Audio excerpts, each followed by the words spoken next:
My name's Duncan. I'm on the Graduate Student Council with Ottusch. We're both in Human Development and Family Sciences. So we put on this seminar today as part of the effort with the Graduate Student Council and Marie Harvey. And some of the things that we're hoping to accomplish as a council is to build community. And so I think today is a great opportunity of bringing all the co-directors together across our college to really give an example of how we could start building community by having these conversations and having these seminars with different programs together. Enhance experiences. So really this is designed for graduate students and really early faculty as well, but to think about what skills we need as we go into our careers. I think the co-directors have a wealth of experience when it comes to evaluating both graduate students and new faculty and the tenure track process, and I think for all of us, it can be a little overwhelming as a graduate student to understand what all that entails. And so hopefully we can provide a little bit of clarity on that. And then the other goal is to shape the future, and that's not so much about today, but that's just moving forward. And if you have ideas for what you would like to see in a seminar for graduate students as part of this college, let us know. Me and Tim are both going to be on the council next year. We're both going to be working with Marie again on handling these seminars and really making things that speak to the graduate students across the college in every program. And hopefully you'll have both an incentive to be here and feel like you have gained something by coming here. So we're going to continue to do this in the future. So I'll introduce the panel. We have our 4 co-directors. Hopefully you all know who they are, but in case you don't, we have Karen Hooker and Sheryl Thorburn that are both the School of Social and Behavioral Sciences. Health Sciences. We have Anna Harding and Tony Wilcox that are Biological and Population Sciences. Health Sciences. Close enough. Yeah, we're getting there as a college, learning our schools and programs. So I think by next year I'll have that down. And Tim is going to be the moderator for today's conversation. We want to have it be as open-ended as possible.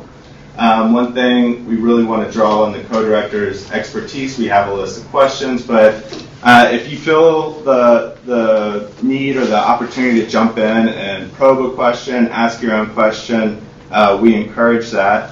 And we'll try to reserve at least 10 minutes at the end of the discussion for any questions that we might have missed for you guys to ask them as well. Yeah. I just want to add that this is being taped, so you all need to know whatever you will say is going to be taped. I just didn't realize. So I'm sharing with you. And to that point, for others that aren't here, if you talk to someone, if you think it was really helpful and you know someone that wasn't here, pass the word. Let them know that this will be taped. We hope that these are things that graduate students can take with them moving forward and can review in the future. So do pass the word. Hopefully you find it helpful today and you can talk to others and share about it. So I'll pass it off to Tim now. That's good. And actually one of the nicest things about today is this was actually their idea when we talked about it. So we're hoping for really good input. But just to start off, what skills do you hope your graduate students to have as they go on to the job market?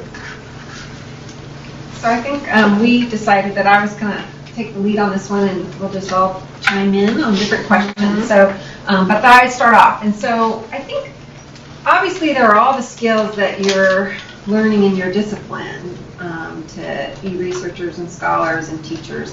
So those are sort of a given. And I think some of the things I was thinking about that are in addition to that are you need sort of the drive and the discipline and the passion. So whether you're going into academia or you're going into another kind of job or career path, I hope that whatever that path is, that the students have that kind of drive and passion and discipline to be successful. And then the skills that are going to help them maintain that, so that there's a match between what you really want to do and what you hope to accomplish, and that you leave the program with the skills that are going to help you do that. So that's kind of somewhat more of the, I guess, beyond that. You need to know research methods and statistics, and be able to write and all those kinds of skills. And I think something that's in addition to skills is I hope that they leave, for those that do want to go on to do research, with the beginning of a research record that's going to make them competitive in the job market. And there are different opportunities for doing their own research and to getting involved in other research projects. But I think it is a competitive market, so how can you make sure while you're a graduate student you get some of those things on your vita that are going to make you look good and express all your talent and kind of have you rise to the top when people are looking at your applications. And I would just jump in with, I guess, a term that's out there is kind of like soft skills. There's that side of it too when you're on your interview. If you're sort of an introvert, you might have to really psych yourself up to be more extroverted for those couple days because pretty much you're going nonstop. And for some people that's hard to stay extroverted for that long, but you sort of have to learn how to do that. I think some public speaking skills are also really useful, so that would be another set of skills that you might try to get experience in, which many of you have anyway with your teaching, but even beyond teaching and learning how to talk about your science to a more general audience, let's say community audiences. So that would be something else. And I know several of you have gone on at least postdoc or job interviews lately, and so feel free to jump in if you want to add to the discussion about, well, what were they looking at when you went on the job market? Yeah. Go ahead, Tom. Yeah, I was just going to add, which maybe is implied or obvious, is that you're cultivating the abilities to be an independent researcher. That's I'm assuming we're talking to a doctoral audience for the most part, and it's that kind of job market. And that's where it would be whether a faculty position is the next step or a postdoc, so that you cultivate that to an even higher level, and especially with the ability to have success writing grants, which if you're aspiring towards a Research 1 faculty position, that will be a crucial skill. But it's potential at this point, but that you've been mentored and you've gained the range of experiences that could launch you on a pathway to be an independent researcher, which gets into a little bit, I guess, of the next question, but that's what you'd be having as your goal. Well, one thing that I could add, too, in terms of what skills you look for from potential candidates. So we have interviewed literally 100 or more candidates in the last couple years for faculty jobs here at OSU. And so one thing to think about when you're going on interviews is to try to figure out whether the place is a good match for you. We always look for that in candidates. We ask them, why do you want to come to OSU? And so it's very important that they've done their homework about the institution that they're being interviewed at. So please do your homework before you go someplace to interview. And then really think hard about, when you're interviewing, whether it feels like a good place for you. For example, we were building a College of Public Health and Human Sciences here. So we were interested in faculty members who were interested in building a new college, not coming into something that was firmly established and they'd have no place to kind of, develop their own program. And if that's not your thing, you want to go someplace where everything is all in place and you just fit into kind of a slot, that's a very different thing than what we've been asking our faculty to do who have come here in the last couple of years. So I think really finding the fit, whether you're trying to, you want to be at a research university, if you want to be at a primarily teaching university, that is something that you'll have to sort out, because if it's not a good fit, you're going to be very uncomfortable in one or the other, where you don't fit well. This is kind of a perfect segue into the next question. On the flip side, as people assessing candidates, what do you look for in people applying for assistant professor tenure track jobs? So I think building on Anna's, the fit is a really important piece. I think hiring for a tenure-line job, it's an investment, and so part of what you're looking for is what's their promise. And so that's things like, what does their vita look like? Have they that evidence of independent research, and have they presented? Do they have some publications? Do they have some publications in the works? I also think and it's kind of some of the soft skills as well, is, sometimes you'll have candidates that haven't really thought about where they're interviewing and don't have answers to questions like, well, where would you see yourself, where do you want your research to go in the next 5 years, or what sort of funding sources would you think you'd be pursuing, or what are you working on now? What would be the next few things that you'd be working on? Which I think conveys that you've thought about it, you've got a plan, you know the steps you need to take to be successful. And because part of what we're evaluating is, we want to hire people that are going to be successful in tenure. Because we don't want to invest in people and have them not be successful. So we want to know that they're people that are ready to go, and this is the right career path for them, and that they've got the skills and they've started accumulating the experience that has set them on a trajectory where we feel like they're going to be successful. And so, I guess providing evidence in your interviews or in your cover letters that you've thought through some of that is really important. And doing your homework's part of it, so that when they ask you questions about, well, how do you see yourself linking with the research centers on campus, and they don't know you have research centers, that's kind of a problem.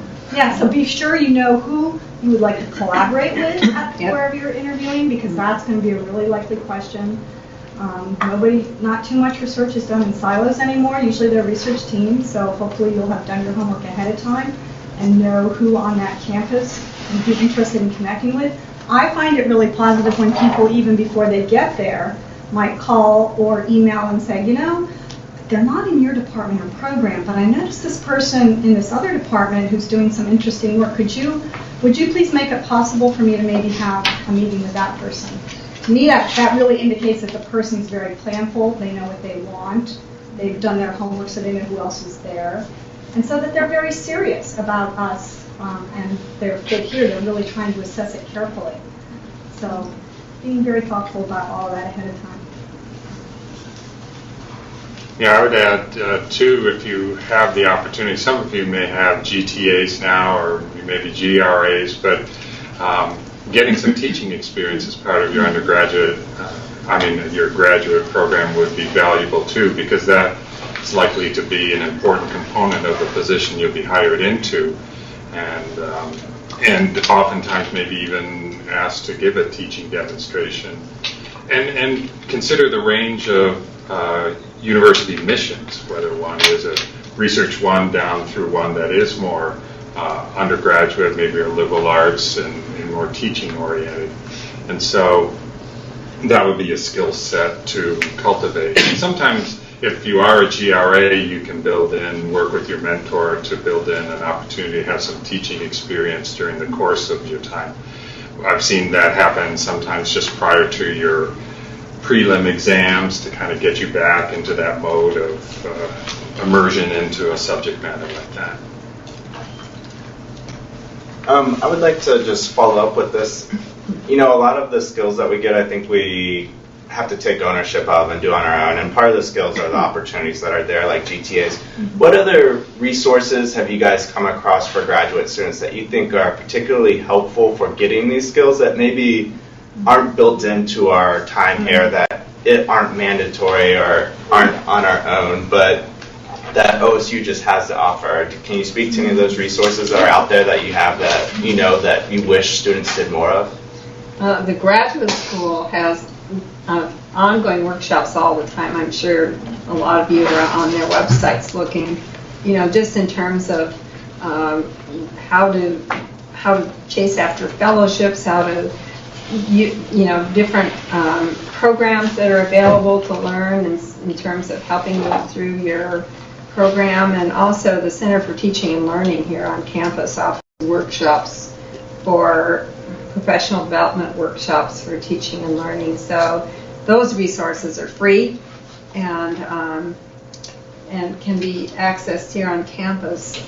Also, I think one thing that's really important is to try to get yourself out to conferences, presenting at conferences before you graduate, if at all possible, so you have that experience in networking with other people in the field.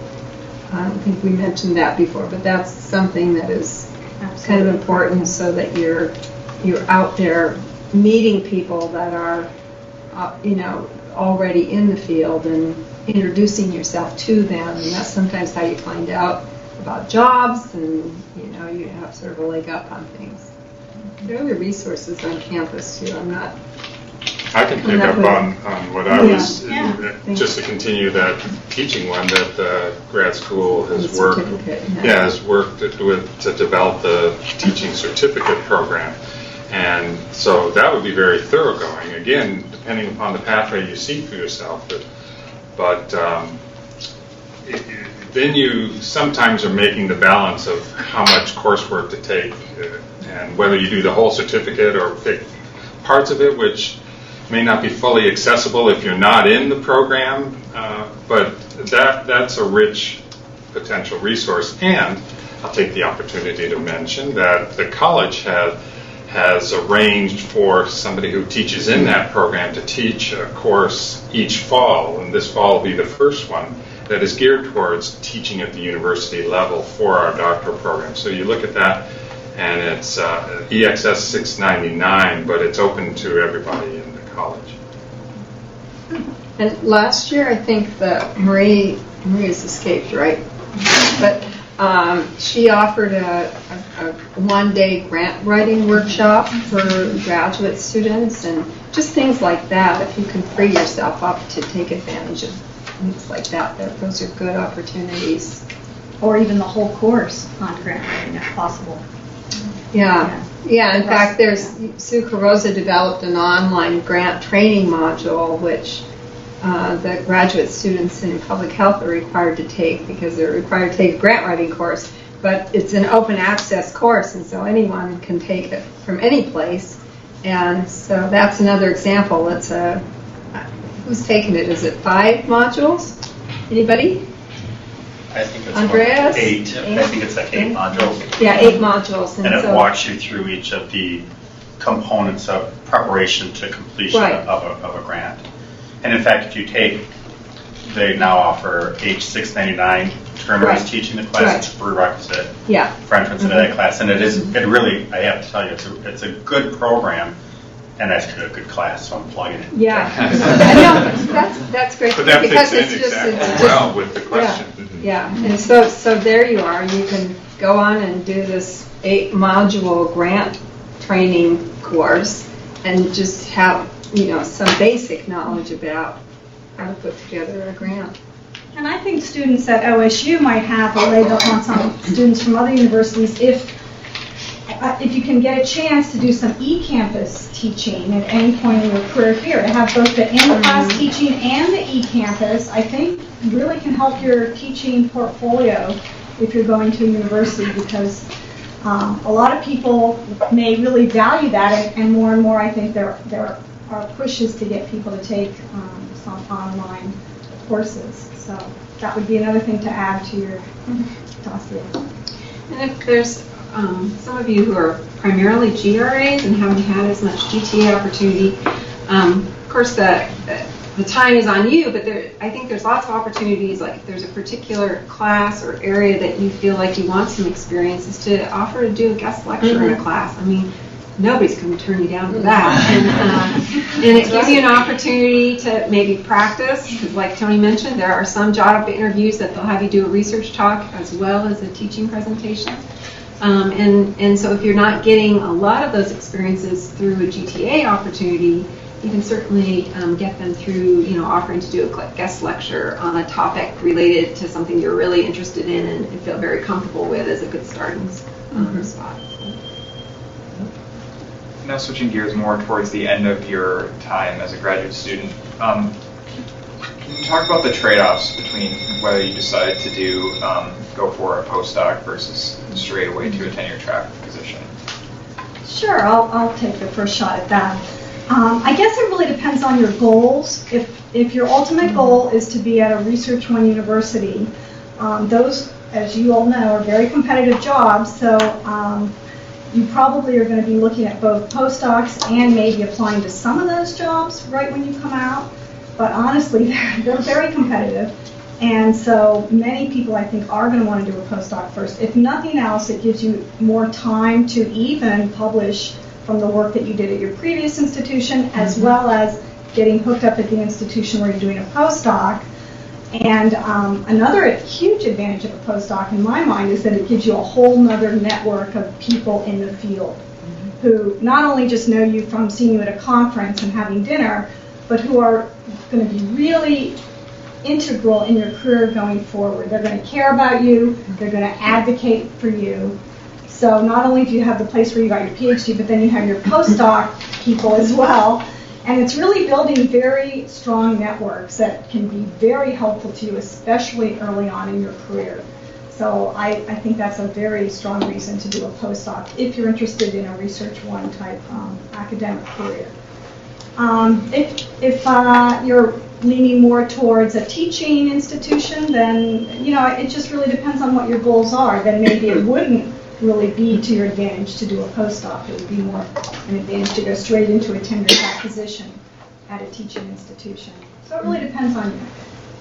I think it's also important to know that the postdocs can vary quite a bit. There are some that are very open and focused on you getting pilot funding, developing new research ideas, and really supporting you in publishing and grant writing. And then there are some that might combine that with actually they expect you to do coursework and participate in seminars and have professional development responsibilities. And there was one, I applied to a long time ago when I was getting out, and they required as part, you had to write a letter to the editor of a major newspaper as one of the outcomes. Yeah, I think it's that they wanted to train people to be what they saw as stars in their field, and they wanted you to be able to do that. And then more recently, we've seen postdocs where they have focused on even teaching or teaching with diverse student populations and developing those other kinds of skills. So not all postdocs are alike, and depending on your interests and what kind of experience you want, you'll want to really ask questions about what are expectations, what is the support that's going to be provided, what do they want you to get out of it, because I think they can vary quite a bit. And it would be good to know that ahead of time. And I think it would also be important to jump back in here to, if possible, to make sure that it's more than 1 year, because honestly, to move to a new place and get integrated that first year, you can, but it might be a little bit difficult to be super productive that first year. So I think always having the option, at least for a second or potentially even a third year, is a good thing. So evaluate that as well. I actually was going to say something. Yeah. I think I can now. But I was going to say that we have hired a couple new faculty who are not community postdocs, but they were so exemplary in their record and experiences that they rose to the top of the field even without the postdoc. But it was because they had a lot of publications, many of them had written grants, and they had the experiences that a person would typically have with a postdoc, but they had them, they did these things while they were in the program or maybe even before they were in their doctoral program. So their records were so superior that they were our first choice, even though they didn't have a postdoc. But most of the time, the postdocs are really a valuable experience for people who are hiring here, because of the expectations we have here. But in a few rare cases, that hasn't been the case. Yeah. And switching, I guess, to expectations of new faculty, what are your expectations for faculty that get brought in, particularly for assistant professor positions? Well, again, and this is based here to give that frame of reference where we are geared towards, and I think maybe some of these other questions will get into, well, what are the support systems and structures you put around a new faculty member because as was mentioned, our goal is for them to succeed, and they are an investment, and we have screened for the potential for success, and then it's our responsibility to help them realize that potential in this environment. And so part of that is we will set them up with a peer mentor that will help them in the transition, so a peer faculty member or two, and oftentimes two. And not necessarily one that's closely in the field, because sometimes it's that potential for learning about collaborative opportunities across campus, and even sometimes outside of that school we have found appropriate peer mentors. We usually set them up with reduced teaching at the outset so as to allow them to focus more exclusively on establishing their research program. But the teaching is also valuable for them. It connects them with the students in our program, but just to try to make best use of their efforts in the transition. So that may be for the first couple of years. And my experience is more with people who are lab-based. In our school, that's common. And so oftentimes it's establishing their lab, getting the components, the equipment, learning where shared equipment and opportunities are. There's a lot of learning, and just establishing means quite literally putting together the elements of it, who they can collaborate with. The college and the university has seed grant opportunities for them to do pilot work that can help promote their abilities to be successful in developing grant proposals from federal funding agencies. And as already mentioned, participation in the grant writing workshop is often part of that early experience too.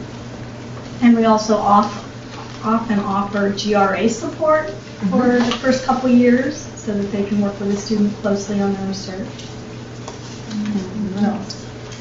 Startup funding. I mean, there's generally, these are all the kinds of things that when you're applying for a position and you're finalist or been offered a position, you want to make note of these things that you should be negotiating for. So, as Tony mentioned, reduced teaching, startup funding, which is usually just funding. It depends. Sometimes it's to purchase laboratory equipment, but it can often be for travel, for location costs, for attending meetings, and so forth. So it's, what is the package that you need to get yourself launched at your university? Another thing that's sometimes offered is summer salary. So a lot of academic jobs are only 9 months, and particularly if you're coming from a postdoc where it's a 12-month or just, any kind of transition, only having an income for 9 months might be a little bit of the expectation is, or the hope is, that you'll get grants and you'll cover your summer salary to the extent you want with grant funds, but often as part of the startup package, we'll cover some portion of summer salary for the first year or two. Kind of depends on, what their funding situation is coming into the position as well. It's interesting to speak about the negotiation piece, because that's a skill.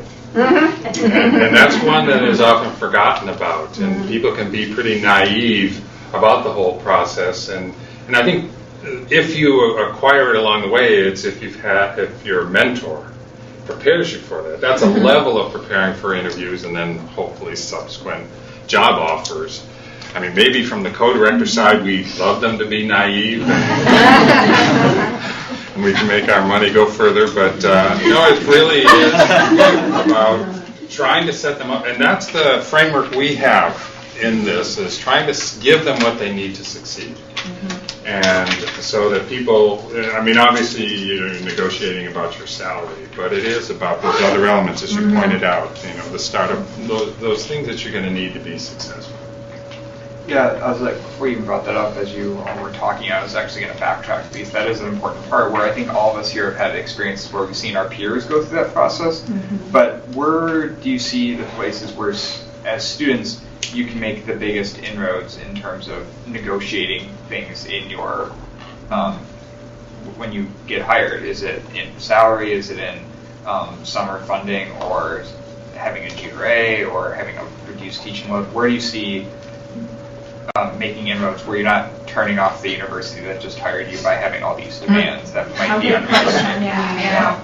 And there's a time and a place to ask it too. You wouldn't ask it right when you first get there. You kind of wait until they are offered the position. Then. But again, you have. Can I add to Tim's question? Because So when you said we as co-directors we hope there's a bit of a naivete to make our money. I wasn't entirely sincere. I know, but part of it is what are the warning signs? Because when you talk about a realistic job preview versus then what you get, and so can you speak to even some of the warning signs that we as folks going in and when we're negotiating, if there are things that if they're behaving this way, this may be a reason for you to pull the old Jesus cord and get out of there.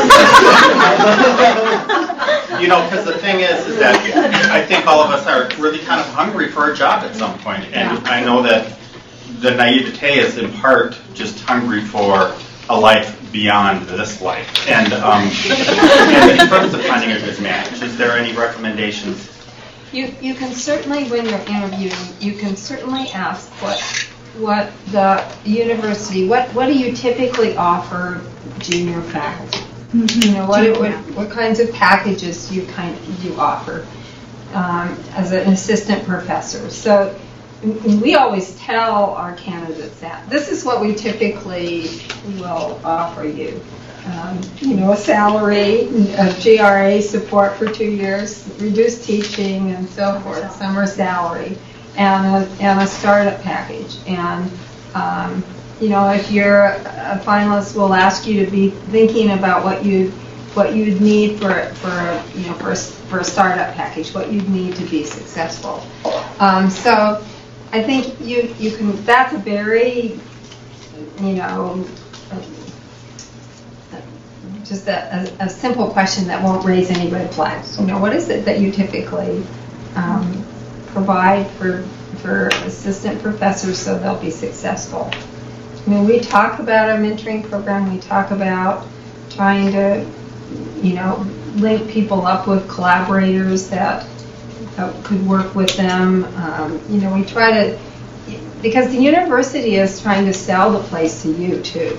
You're both trying to find a match here, and if you've been invited to do an interview, it means you're one of a very, very few candidates who they're seriously considering for the position.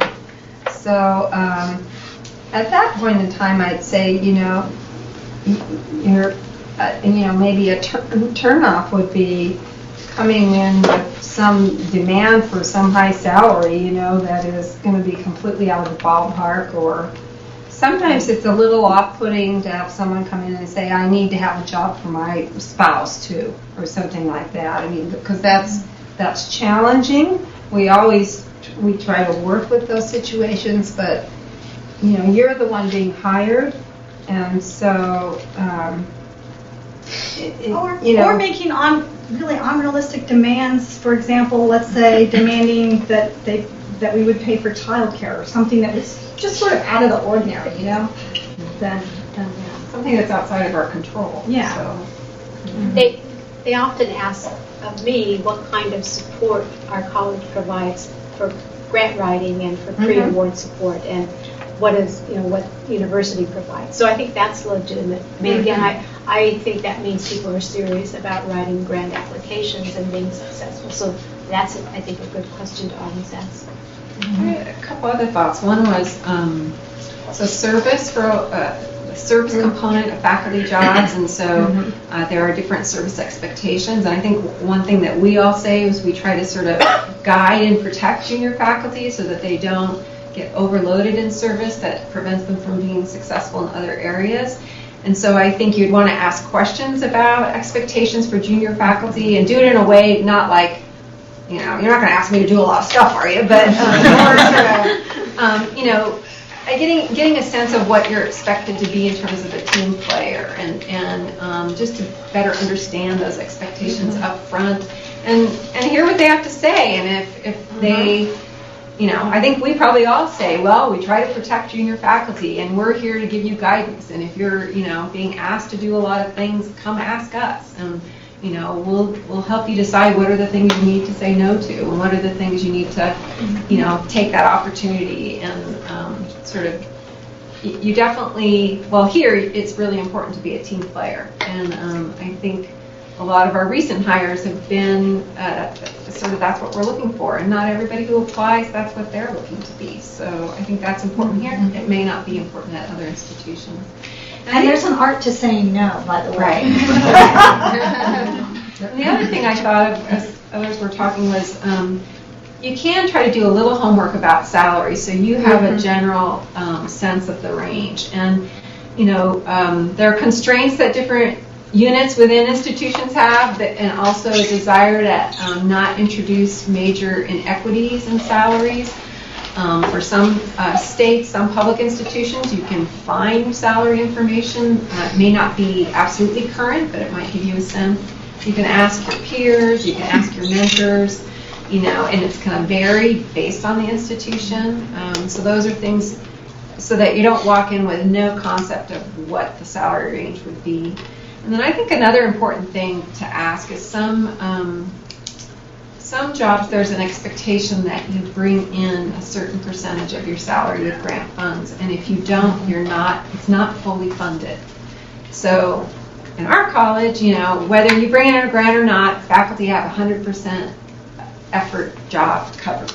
But there are many places that that's not true, where you're expected to bring in 60% of your salary, and if you don't, well, you're only going to get part of a salary that year. And so that's a really important thing to know. Is this a full-time job covered with funds regardless of what grant money you get, or is that in part dependent on that?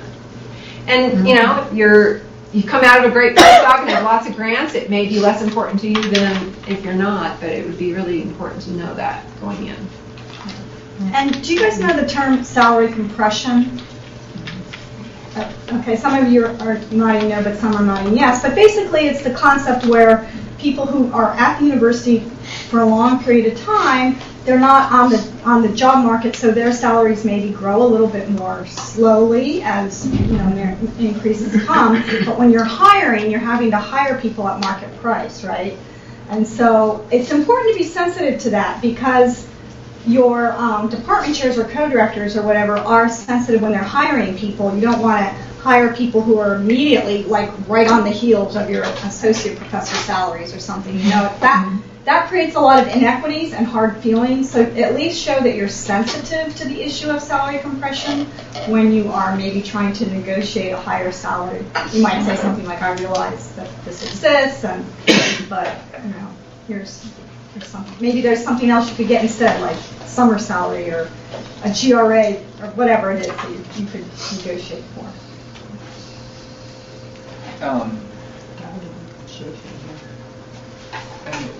Can you all explain now, when you're assisting faculty, what does the promotion tenure process actually look like? Okay, and I'll start with that one. So, promotion Settle tenure. in for a couple of hours. Yeah. It'll be brief, right? So the first thing to know is that all universities don't offer tenure.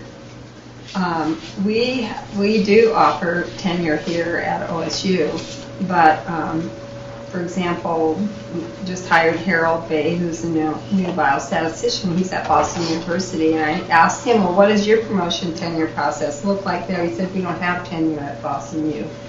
So that you can't make the assumption that all universities have tenure. A lot of universities have actually done away with tenure. But here we have it. And the process actually starts when you're first hired. And I'll just give you what we do here. So this is just, this may or may not be what you would experience at another university. But when you're first hired here, your supervisor develops a plan of work for you or a position description. And what that does is allocate your responsibilities, the percentage of your responsibilities in the categories where you're expected to do your work. So a typical assistant professor here would have a certain percentage of their responsibilities in teaching and advising, a percentage of their responsibilities in research and scholarship, and then a certain percent in service. And those will be divided according to whatever position you're being hired into. Here, when we're talking about new assistant professors, where we've said they have reduced teaching load, so they may have 30% in teaching and advising, 60% in research, and 10% in service. So you can automatically see that what you're going to be expected to do starting out is some amount of teaching, but a lot of research and scholarship, and then a minimal amount of service. And so we get that plan of work. I mean, we come to an agreement with the new faculty member on what their plan of work is to be, and then so that there are clear expectations of performance. So then moving forward, every year we do annual reviews based on your work plan. So if your work plan changes, so that the allocation of responsibilities changes over the years, you're always evaluated against your plan of work. That's the rule here at our university. That may not always be the same at other universities. So that is another good question to ask: is how am I going to be evaluated when I take this job? And you would want to hear that you are going to have some systematic way of being evaluated, and also that you'll know what the expectations are that you're going to be evaluated against. So we have annual reviews. Our schools do it a little bit different. We have annual reviews by the co-directors as the supervisors of faculty. We do annual reviews on our faculty. In BioPop, we also have a personnel committee that looks at annual reports. All faculty prepare an annual report, which basically describes what they've been doing for the last year. And Sophie doesn't have a personnel committee that does annual reports, but that's kind of a minor difference between the two. And then there are also other ways of being evaluated. So we make sure that junior faculty have an annual peer review of teaching. So that means your colleagues are observing your teaching and courses and providing you with suggestions and advice. And of course, many of you are GTAs, and you know that students evaluate your teaching as well. So these are all different ways of being evaluated every year. All universities might not have an annual review process as well, but we have one here, so you should also ask about that. Because you really want to know that you're going to be evaluated, on a regular basis, and that if there's feedback that needs to come back to you in terms of reassigning your work or doing things differently, you want to know that early on in the process.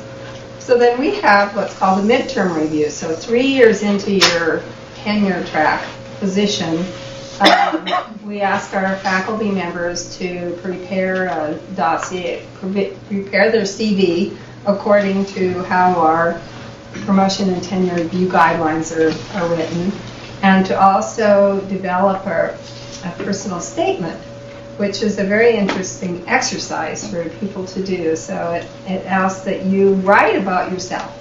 You document your accomplishments and the impact your work has had on the field. And so that's your first stab at kind of your, trying to really pull together what you've done in terms of your research and your teaching and your service, and to develop a statement of your professional accomplishments to date. And then as we kind of track through the process, we continue to have these annual reviews. And then in the fall of the 6th year, that's when you put together a formal dossier, and which includes your CV and this personal statement that you first developed when you were in your midterm review in your 3rd year. You've been refining it since that period of time. And that's also where we solicit external letters of review. So your CV and your personal statement and examples of your work, for example, publications, go out to external reviewers that are at other institutions of comparable sort of status. Thank you. And these are people that you wouldn't have published with, you wouldn't have written grants with. So these are supposedly, impartial reviewers of your work. And so we collect external letters from at least 6 people in the field, which they write a review. We've all written reviews for other people. And that's part of this dossier that moves forward. And then there's extensive review that goes on here at the university. It starts at the unit level where we have your school committee will review your dossier. Administrators will write a letter of review. We have a college P&T committee, and they write a letter. The dean writes a letter, and then there's a university promotion and tenure committee. And did I miss anybody? So I mean, it goes up through the levels of the couple faculty in here who've been through the process. That's it's an elaborate process. But I guess the message here is that there shouldn't be any surprises. I mean, you should know how you're doing really after the first year. And certainly by the third year. Yeah. When you do your midterm review, you should really have a very good sense of how well you're doing in your position. Question. Yeah. Kind of related to that. So if you land in a place and it's not a good fit, is it understandable if you were to leave really quickly? Is it better to what's the balance of giving a place a chance and moving on to a place that would work better for you?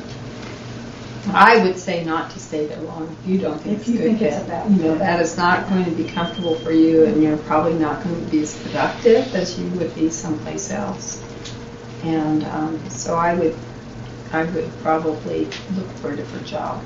And your next employer is reviewing as you're applying for your next job. How do they look? How do you manage your reputation? Well, I don't think you need to limit it to situations where it doesn't seem like a good fit, because even as a career progression, you may see a move as an appropriate thing to consider and see an opportunity that you would pursue. And so that's part of the landscape. And people, will, and actually oftentimes we find ourselves giving references for current faculty. We want what's best for them, even though we will miss, them moving on. So I don't think that you need to. I mean, obviously you play it carefully, considerately how you approach these things, but don't see that as something that's untoward. That said, I mean, once at administrative positions, lots of times. We know as search committees, everything is confidential who applies, and you keep it confidential until it has a public stage of who's coming to interview. And part of that is to preserve the opportunity for the person, wherever they're applying from, to keep it quiet unless it gets to that serious consideration stage. And we hired a number of associate faculty who were maybe perhaps even tenured at another institution, and or people who are kind of late assistant professors. And you can often negotiate some prior years of service so that you don't have to go through the whole 6 years again. But in that case, I would say you need to carefully consider, because sometimes it's nice to have the option to have 6 years more if you need it to get the publication and grant record that you need. So it's just going to vary by person and situation as to whether or not you negotiate for years of service already counted towards tenure, or if you keep the whole 6 year period. Can I just add one thing to what Ann was saying about the P&T process? I mean, I think that's one of the things I really like about OSU is it's very transparent. You can go on the web, there's the faculty handbook, it outlines the criteria in a general way that would apply to all the across the university. It describes what the dossier needs to look like, what the meeting needs to look like, what all the different committees are. And everybody knows at OSU, you kind of start in that summer, it goes forward in the fall, and everybody gets notified of the decision in May. But I've had a number of colleagues where they've been in institutions where none of it is transparent. There's not one timeline. At some point, they put it forward. They're never told when it moves forward. I mean, here you know when it goes from your school to the college. When it goes from the dean to the university, you have an opportunity to see certain things and be aware of the progress. But it's like it goes into a black box. And I mean, I had a colleague that for like 18 months, she was just like waiting, and then gets a decision. So that might be something, particularly depending on how comfortable you are with, not knowing, that you might want to ask about during an interview is, well, what is the tenure process like here, and get a sense for how much of it is really laid out and available, and they want you to be successful and they're going to tell you about it, and how much of it is kind of mystery, and and that might be something you have to think about, whether that's a place that fits with what kind of experience you want to have, I guess. We only got 5 minutes left, and we want to be protective of the co-director's time, so I think it'd be good if we open it up to questions from the audience. We have time maybe for a couple, and if you can keep your responses somewhat brief, just if there are more than one or two questions that you guys have from this, and then we'll get out of here a little after one probably. So questions.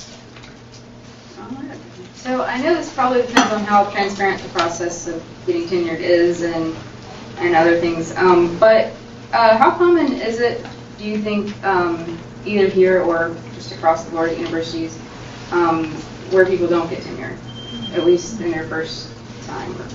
That's a good question. Mm-hmm. Hopefully rare, because you would know by your third year review that maybe you weren't on track here and you look for a job that's a better fit for you elsewhere.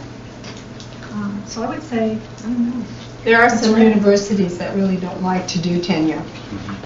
And that's where asking this question about what is the promotion and tenure process and how successful are candidates at this institution might be a really good question. Because there are some institutions where they just rarely tenure. And even here on campus, I think one of our units, I think oceanography doesn't even tenure till you're a full professor. So that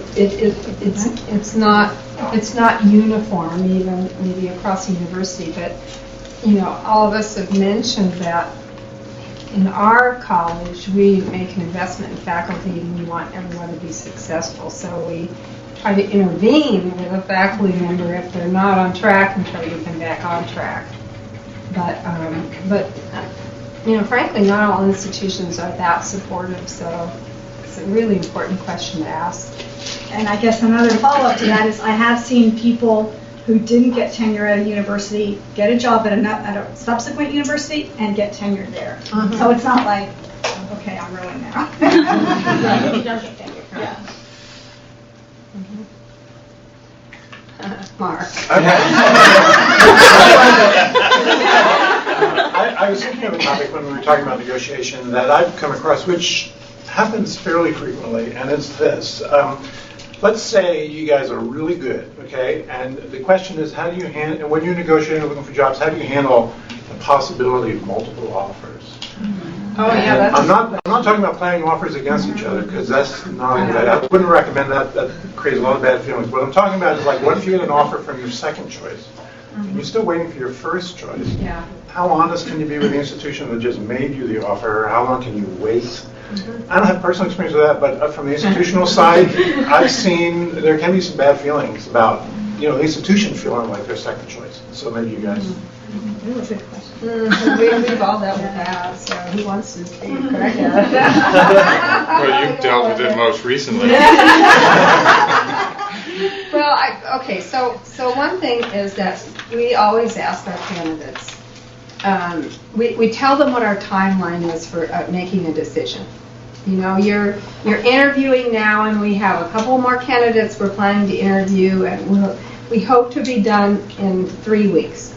And then we'll need at least another week or so after that, so we won't be able to make any decisions until the end of July, or something. And then we always ask them to let us know if they get another offer, so that we can work with it. I mean, and so, sometimes candidates will come back and say, I have to let another institution know in a week.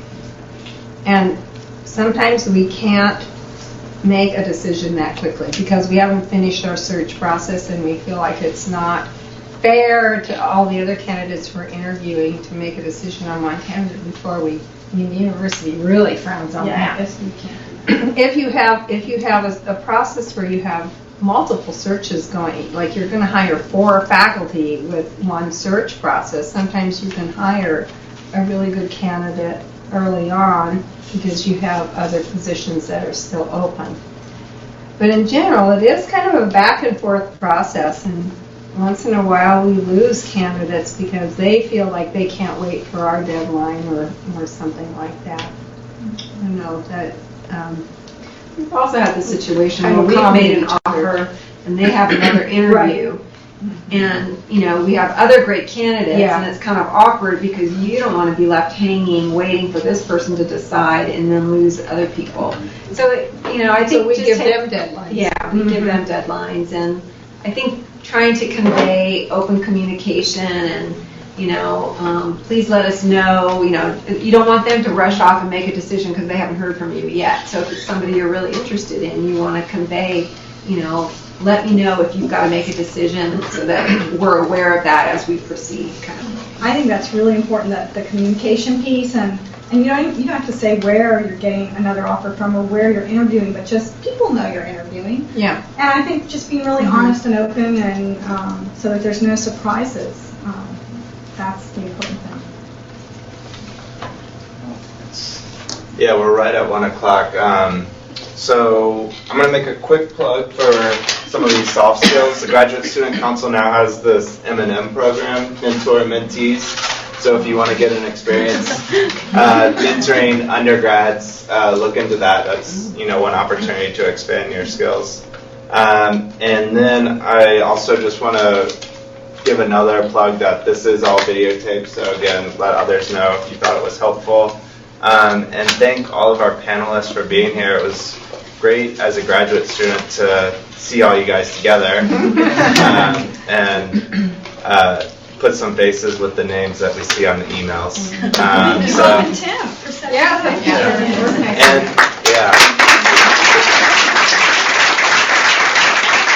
And if anyone has ideas for next year, really let us know, because me and Tim want to continue to work with Marie, and hopefully, as graduate students, we can take some role in what these seminars look like moving forward. So it's not completely out of our hands. We can actually see things that we want to see as far as what we can control. So let us know, and we're going to start planning them this summer. So if you have any ideas, get them to us.